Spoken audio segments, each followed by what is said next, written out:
Hello friends, welcome to நம்ம Arani kitchen. இன்றைக்கி நம்ம சிக்கன் சுக்கா எப்படி செய்யணும்னு பார்க்கலாம் வாங்க. அதுக்கு நம்ம செட்டிநாடு மசாலா ரெடி பண்ணிடலாம். நான் 7 காஞ்ச மிளகாவை இந்த மாதிரி ஒரு 2 நிமிஷம் போல் நல்லா ரோஸ்ட் பண்ணிக்கலாம். இப்போ இதை ஒரு மிக்ஸி ஜாரில் சேர்த்துக்கோங்க. இப்போது இதில் 1 ஸ்பூன் தனியா சேர்த்துக்கோங்க, 1 ஸ்பூன் சோம்பு, 2 ஸ்பூன் மிளகு சேர்த்துக்கோங்க,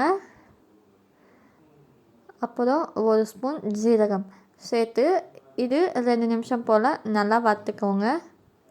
ரொம்ப வறுக்காதீங்க, அப்புறம் கசக்கிற தன்மை கொடுக்கும். இப்போ இதையும் நம்ம மிக்ஸி ஜாரில் சேர்த்துக்கலாம். சேர்த்து இதில் 2 துண்டு இஞ்சி, 6 பல் பூண்டு எடுத்துருக்கேன், அதை சேர்த்து கொஞ்சமாக லெமன் ஜூஸை நான் இந்த மாதிரி பிழிஞ்சு எடுத்துருக்கேன், அதையும் சேர்த்து 2 டேபிள் ஸ்பூன் தண்ணி விட்டு இந்த மாதிரி நல்லா பேஸ்ட் மாதிரி நல்லா அரைச்சி எடுத்துக்கோங்க. நான் இன்றைக்கி 1 கிலோ சிக்கன் எடுத்துருக்கேன். இப்போ இதில் ஒரு சிட்டிகை மஞ்சள் தூள், கொஞ்சமாக தயிர் சேர்த்து தேவையான அளவு உப்பு சேர்த்துக்கோங்க. சேர்த்து நம்ம அரைச்சி வச்சுருந்த மசாலாவை இதில் சேர்த்து இதை நல்லா மிக்ஸ் பண்ணி விட்டுக்கலாம். நல்லா மிக்ஸ் பண்ணிக்கோங்க.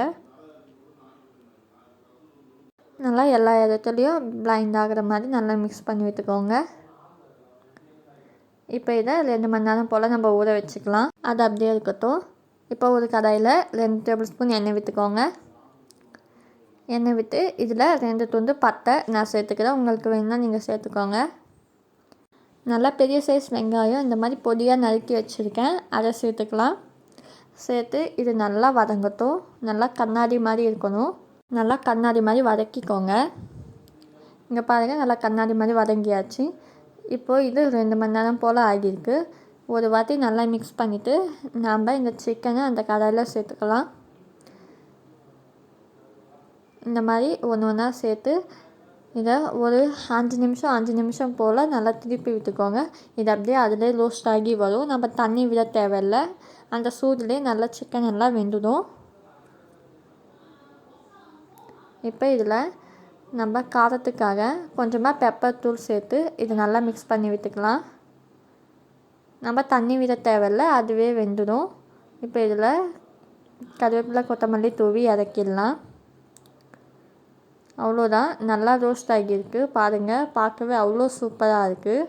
அவ்வளோதான், சிக்கன் சுக்கா ரெடி. நீங்களும் கண்டிப்பாக வீட்டில் செஞ்சு பாருங்கள். தேங்க்யூ ஃபார் வாட்சிங். இந்த வீடியோ பிடிச்சிருந்தா லைக் பண்ணுங்கள். இதுவரை நம்ம அரணி கிச்சன் சப்ஸ்கிரைப் பண்ணுங்கள். பக்கத்தில் பெல் ஐக்கான் இருக்கும், அதை கிளிக் பண்ணிவிட்டு ஆல்ங்கிற ஆப்ஷனை கிளிக் பண்ணி விட்டுக்கோங்க.